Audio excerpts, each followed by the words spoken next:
Njengoba sengingenile ke njengamanje na masengingenile kumele sikhulume ukwakha isizwe, kumele sikhulume ukwakha umndeni, kumele sikhulume impumelelo, kumele sikhulume ukunqoba umuntu nomuntu lemhlabeni because kune purpose ngaye. But inhloso enkulu eyokuthi umuntu belemhlabeni uyena oyovusa ikhaya lakubo. Abazali kunendima empilweni abayihambayo bese siyaphela isikhathi sawo uNkulunkulu ababizi sekumele izingane zabo ziqhubeke. Ingakho kuyichilo ukuthi izingane zingcwaba abazali, akufanele. Kumele abazali basiphile isikhathi sabo, izingane mase ingcwaba abazali ngoba sekufike isikhathi sebeyiphilile impilo. That is the reason why mase ngifikile mina kumele sikhuluma ukuphila, kumele sikhuluma amaqiniso ngoba into enginothise kulomhlaba amaqiniso abantu bayawabalekela. Mfethu ngicela ubambe lokho ngikutshela kwaye namhlanje. Isitha sakho esikhulu akubona labantu uthi bayakuzonda. Akubona labantu ngabakhulumisi. Isitha sakho esikhulu empilweni uwe. It's yourself. Why kuwe? It's simply because umuntu as a person. Bafethu, please take note from these things. It's very crucial, important. Please take note. Umuntu as a person. Oba nesidalwe sihle esimfisela impumelelo. Umuntu as a person. Aphinde umuntu within yena. Aphinde futhi abe nesidalwe esibi esimfisela ubhubha. Lento ikwena ngaphakathi. Impilo iba no positive, ibe no negative. Impilo leyo. Ingakho kunezitha ezizobheka ubunegative bakho. Mase zibheka uyabona umuntu othi mawuxabene naye noma ukhona naye akutshela ububi leyo muntu ukudonsela emuva. Uyabona umuntu empilweni okudiscourageayo leyo muntu usebenzisa ubunegative, usebenzisa lo moya olwa nawe usupporta wona. Kodwa uyabona umuntu ofisa ukuthi uye phambili unqobe usebenzisa le side el positive, usebenzisa lo moya omuhle, usebenzisa lo moya wedlozi okumele ukususe ukubeke. Before ublame abantu bangaphandle mfowethu, do yourself your introspection. Ukuthi within wena imuphi umoya onamandla, ngabe yilo wedlozi elihle ofuna ukukuthatha ukunqobise, noma yilo wedlozi elibi esiwupha igama sithi silwane. Ngoba igama siwupha lo moya wedlozi elibi sithi isilwane. Sikhona kodwa isilwane esikwazi ukulwela umuntu mase siphiwa igama kuthi wow unenhlanhla, kanti mhlambe kusalwa sona lesilwane umehluko sisamlela. That is why lento abantu abathwele kuthiwe isilwane it's working on your favor for now, but ibeke sakujikela sizokusebenza at your disadvantage. So why ngizikhulumela izinto? It's because umuntu uhlula ukwenza introspection kuyena, agcine exabana nabantu bangaphandle. Mawusuxabana nabantu bangaphandle ukusuke sekusuka lo moya kuwe usukudayisa kubantu bese beyakuzonda. That is the reason why kuwe osesteringini ogcina wenza ingozi ngemoto yakho. Uwe mangabe uphezulu umoya lwakho, uwe ofika emsebenzini udaka utshwala, uwe ofika emsebenzini ulwe nabasebenzi, uwe hayi ukuthi omunye umuntu othe ilwa cha, uwe ngoba uphezulu umoya lwayo, uwe ohamba ukhuluma izindaba ezirong abanye abantu, uwe abazali bakho bakwenzela yonke into bazama ukuphakamisa, uwe ohamba nabangani abarongi nidla idakamizwa,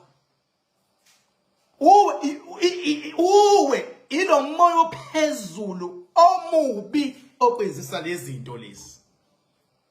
Uwe odecide ukuthi mawukhuluma nabantu ube arrogant, ungisho umuntu obefuna ukukuhlonipha kodwa arrogant yakho akakwazi ukuthi I absorb it, because indlela okhuluma ngayo nabantu, it's like you are always like looking for faults enkulumeni yakho. Uwe nomona. So uwe o decide ukuthi imali encane onayo uyasuka uthenga into ezingenasidingo bese uthi imali ngiphelela. Hey mina king imali yangiphelela. Hey baba ayinyamalali. Uwe osuka uthathe le mali encane onayo uyothenga into engenasidingo. Uwe ohluleka ukubeka imali. Ithi fika nje imali uwe oyithatha uyidlulise. Uwe kodwa namhlanje uthi abathakathi.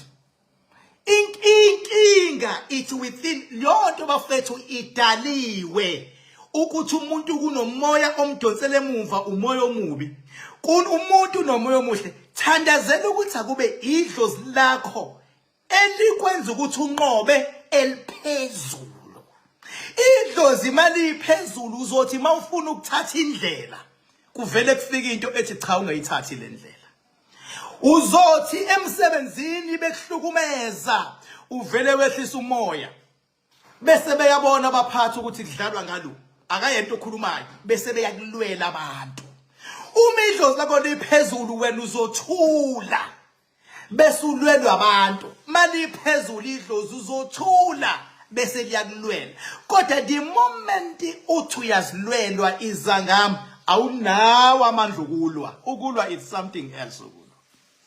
Masikhuluma ngokulwa kuyona lento ecabangayo. Ukulwa it's something else. Uwe ongayihloniphi indoda yakhe endlini. Ithi bengabe ikhuluma ibeka umbono bese wena njalo uzoyiphikisa into ebekwa. Uyawazi lawo makhaphuli othi omunye bebeka umbono guarantee lo munye uzowuphikisa showcase lekahambisane na.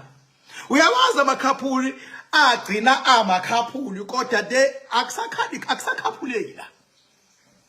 Okusho ukuthi sekwenzakalani? Imimoya yabo isilwa yodwa. Umoya kalo udonsa lo umbhekisa lo nokalo udonsa lo umbhekisa lo.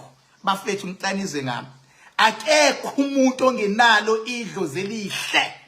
Umehluko isiphi isidalwa esiphezulu? Ngabe lesidalwa esiyisilwane esimeme ezinye izilwane zasemahlathini simeme abathakathi ukuthi aba-overpower. Mfowethu, believe me, ngokwendalo wena nedlozi lakho awudalelwe ukuthi unga-overpower abathakathi. Awudalelwe. Kodwa ungaboni sewusaba umthakathi kangaka. Ithi because within wena khona into elwa nawe esebenza ukukusabisa. Nawe uyavuma ukusaba. Khona into elwa nawe esebenza ukuthi usithathe isinqumo esiright ivele kujikise sithubeni nje uyibone sewujikile because ifuna ukuzidalela. Uthi uyikhomba indlela eyaphambili yona ibikhomba indlela yentalashisha. Simple as that. Bafethu khona izinto ezingadiscusswa emhlabeni. Awukwazi ukudiscussa nomuntu. Ngike ngibabona abantu ababelivela kwisintu nababelivela kokusindisweni nababelivela bediscuss. Bafethu khona into ezingadiscusswa. Khona ezingadiscusswa. Awukudiscuss ukuthi wena umuntu. It's given. You are a human being. You don't discuss such. Awukudiscussi ukuthi njengoba ukhona wazalwa. Awukudiscuss lokho. Awukudiscussi ukuthi ngelinye ilanga uzoshona. Awukudiscuss lokho. Awukudiscuss futhi ukuthi noma usushonile uyohlala ubaba wengane zakho. Ida uthwethuliwe noma uthwethulwanga ulele ngokuthula noma ulele ngokuthula uyohlala ubaba wengane zakho. Uyohlala umama wengane zakho. Izingane zakho ziyohlala ziphila zazi ukuthi kwakukhona ubaba You don't discuss such. Awudiscuss ubukhulu babantu abakulethe emhlabeni nobukhulu babantu abaletha labantu abakulethe emhlabeni. Ikuphi discussion pho lapha bafethu? Ikuphi discussion? Ngoba umthetho kumele ngabe umuntu nomuntu hlale enze ianniversary yabazali bakhe abaphilayo nabangasekho emhlabeni. Ukuthi nje ngiyabakhumbula noma ukuthi nje ngiyababonga. Ngiyababonga. Kunezinto ezingadiscusswa. Lento ifana nokudiscuss indaba kaNkulunkulu. Udaba laNkulunkulu uyathanda noma uthandi. Awudiscuss into uNkulunkulu phakathi. Why ungawudiscuss? It's because lo mhlaba lo owubonayo uyabona ukuthi kunemfihlakalo phakathi. For the fact ukuthi inyoni ziyaphila ziyazalana inkukhu izinja ihlahla ziyakhula sikhula isihlahla nje asichelelwa umuntu ehlathini but siyakhula nje isihlahla. Ubukhulu bemvelo ubukhulu baNkulunkulu ulwazi lolo ongeke uzulidiscuss. Phela abantu abafica sebediscussa badlala ipolitiki. Kunezinto ongazidiscuss. Kunezinto ongazidiscuss. Ngangitshela abantu ngisho mina nangegama elithi Jesu. Manje kuza uChristmas. Bafethu igama elithi Jesu. Angikhulumi ngoJesu as a person. Because uJesu as a person mina angimazi. Kodwa igama elithi Jesu ngiyalazi. Mina ngunzama. Ugcudwa angimazi mina ugcudwa. Ekuthiwa ngazi wenzani enkomeni zisilo nanani angimazi ugcudwa. Angimazi ugcudwa. Kodwa isibongo noma isithakazelo ugcudwa ngiyasazi. Mina anginendaba nogcudwa as a person. Into enginendaba naye ile sibongo abantu bakina ubazi bonke. Lezi ibongo nibiza anizazi ziqhamuka kanjani. When you are concerned ngesibongo unzama uSiyana uGcucu uchama you are concerned ngesibongo kunezinto that you need not to go and dig. Kunezinto ezingadigwa. Kufana ingane ihamba idika ukuthi mina uyambona uma wakho khona uhamba udiga kodwa ngifuna ubaba ubaba wakho uma wakho uyazi kwenzakalani. Njengoba nje ukhona uyazi uma wakho ukuthwale kanjani ukuze ube kule level okuyona empilweni. Ukuze ungashoni uyazi uma wakho benze njani. For the fact ukuthi uyambona uma wakho, don't dig, because the moment you dig uzogcina uthola into ongekho ready ukuyizwa. Don't dig. Igama elithi Jesu, lelo gama nje ukuthi nje Jesu lilodwa linamandla. Igama elinamandla. Usungachaza hayi umuntu wafa umuntu akafanga uJesu njani, kodwa igama elithi Jesu yilo elinamandla. Yilo namandla. Lapha kuJesu not necessarily ukuthi kukhonzwa umuntu ekuthiwa uJesu, kukhonzwa igama. Yileli igama othi mawusulibizile lifike livule. Lifike livule igama. Njenganami njengoKing Bhala. Ko hamba khambe ngibe nesizukulwane esingasoze engiyolala singangibonanga. Kodwa siyoxoxelwa ngegama elithi King Bhaka.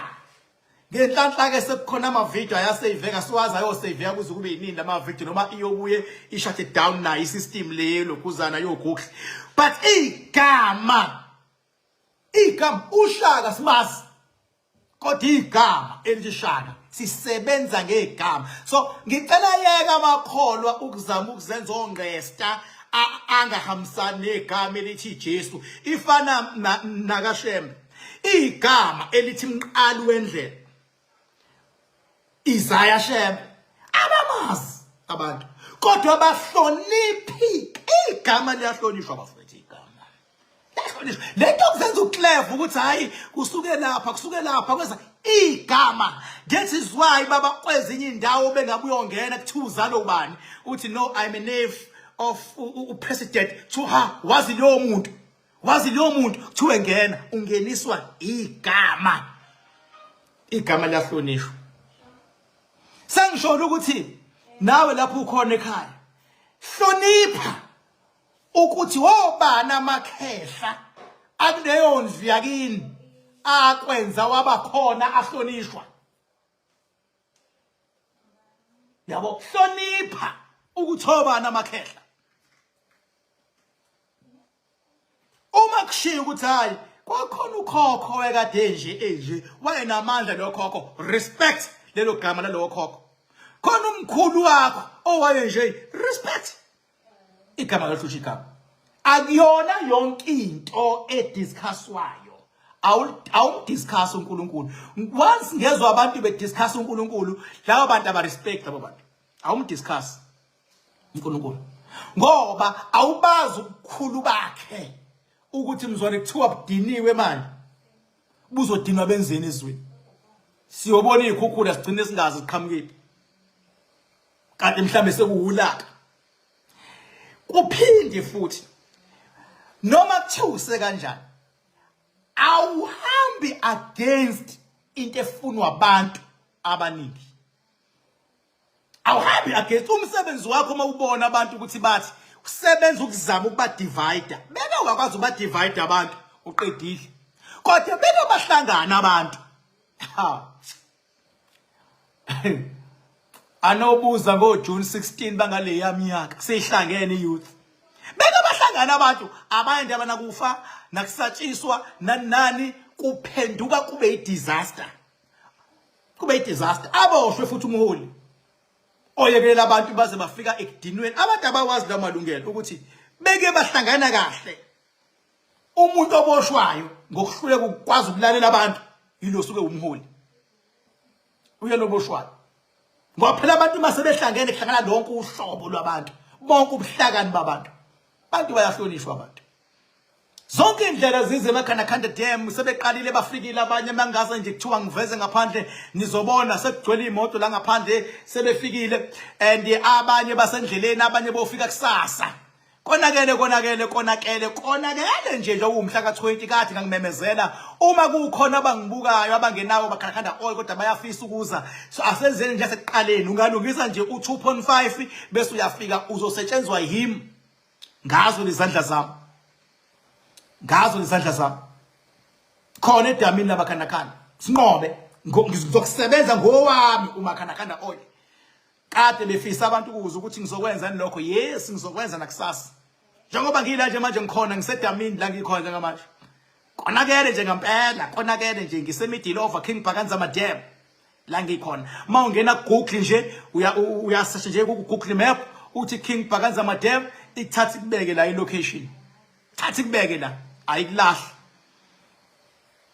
Bathi ngihambile bathi ngibonile bathi ngizenzile akekho umuntu ongenalo idlozi. Ngicela ziyeke lezi inyanga ezama scammer. Evele zithi umuntu hayi wena idlozi awunalo. Akekho umuntu ongenalo idlozi. Ukuqala lokho. Lapho ukhona ngifuna wazi ukuthi unedlozi eligade ekhaya. Ube nedlozi lihamba nawe. Umuntu akahambi nedlozi ukuthiwa umuntu oyedwa, ugathe umuntu oyedwa ayikho leyonto. Ayikho. Ngeke ngizwe idididi zichaza mbotho lakazilutho lo muntu. Bese ngiyazibukela nje. Kekho umuntu ongenalo idlozi. Ngifuna kungene ekhanda lokho. Lapho uhleli khona mfethu, nawe unabakini abakugadile. Unabakini umehluko ibapha abaphezulu. Yilabo abafuna ukuthi unqobe noma ilabo bakubuyisele emuva. Imost yabantu idala abahamba nazo seziyalwa ngenxa yezimpi. Abanye izimpi zefamily, abanye izimpi zasemaKamelweni makuthandwana, abanye izimpi nezingane. Sekunomsindo omningi okusho ukuthi into esiphezulu lemlomuzi umsindo ufakazi. Once kwabaphezulu umsindo it's a sign ukuthi umoya okhona lekhaya umoya olwayo ovela umqhathe kalula. Kunabantu abajabula 3 days beyindawonye bethandana bese bexabana 4 days in a week. Kuba ncane ukujabula, kube kukhulu ukuxabana. Kunabantu abathandanayo kodwa bangalali ndawonye. Kunabantu abathandanayo balela bakhulumisana. Uyibiza ngani lonto? Kuyimanje basendlini abanye bayangizwa, omunye ungizwe khoneni, akamkhulumisi lonto. Njengoba ningakhulumisana, isho ukuthini lonto? Imimoya yenu iyalwa. Yini imimoya yenu? Izidalwa zenu njengamanje ziyalwa. Njengoba ningakhulumisana, definitely kusasa zizoba khona inkinga. Mase kunenkinga uzokwenza imistake uphume uthi umakhelwane. Kodwa nina lendlini enixabene engakhulumisana. Kodwa mase unenkinga uzosola umakhelwane. Mase kunenkinga usola abantu bakini abafowenu uthi babhedisa into zakho. Kodwa deep down you know the truth ukuthi kuyimanje ekamereni awukhulumisani nowakwakho. Izwa ngami. Njengoba ningakhulumisani, you are in a very big problem and you are inviting more problems. You are inviting more problems. Angikhathali ukuthi mina nigoqane nathini. Khona ivina abalale emakamelweni ngokuhlukana. Khona abantu abathandanayo. Uyezwa bathi they are married. Kodwa mongabuza umbuzo simple, ugcine nini ukwenza ucansi nalo? Lalela. Khona abanonyaka abalenza ucansi. Uthi bengabethu lo uyafuna, lo munye athi usezucansi alenze ngaphandle. Alenzi ucansi. Abanye bano 6 months alenzi ucansi. Abanye yaphela inyanga kholoqo, abanye abafundisi bame pulpit bangene bebambene kodwa ucansi abalenzi ucansi. Abalenzi ucansi. Epulpit kwenziwa abantu izilimi. Deep down endlini abalenzi ucansi. Bafundisa ke nibe honest. Ugcine nini ukwenza ucansi nomama? Anilenzi ucansi. Anilenzi ucansi nini? Makufika endlini umama kabi lento kade yona epulpit. Kufika endlini uvela shintshe. Nawe futhi uvela ushintshe. Anilenzi ucansi nini? Shobeni ukhipha bathi ngihambile bathi ngibuye bathi ngizenzile bathi wathi uphaka okholozayo umfethu ngiyakutshela into emnandi le video yami abantu izobathinta guys yonke lonto we need to fix. Siyazibona and we know how to deal with them. Bese kuyaphunya kuthiwa hayi khona abantu abasivalayo. Hey, nizivala nina ninezimfihlo you shit. Nezimfihlo. Kunemndeni ongathi mangathiwa kuvela imfihlo zakhona. Mangathiwa nje kuvela imfihlo zakulo mndeni ungathwala izandla ekhanda mangavela imfihlo. Khona imndeni esemahlazwe nje. Onemfihlo ngathi bayagula emakhanda. Umama unemfihlo zakhe, ubaba imfihlo zakhe. Ingane imfihlo zazo khona imndeni ethi yagula bese bethi bayathakathwa. Ubona isikhova uthi hayi kunesikhova engithunyelwa sona. Isikhova lalela asikho endlini manje nemfihlo.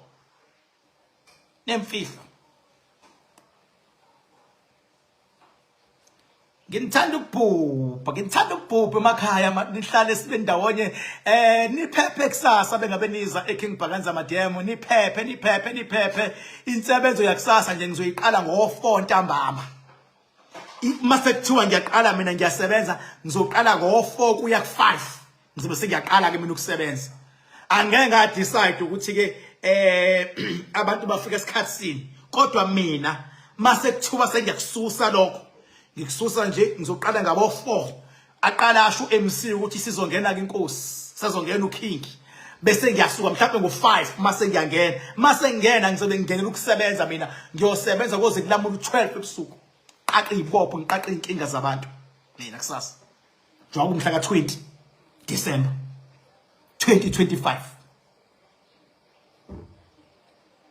Nkulunkulu anibusise. Inamba yami 079 kusasa lamanqabu 20 December lamanqabu 5 o'clock siyakususa beKing Bhakanza Madam.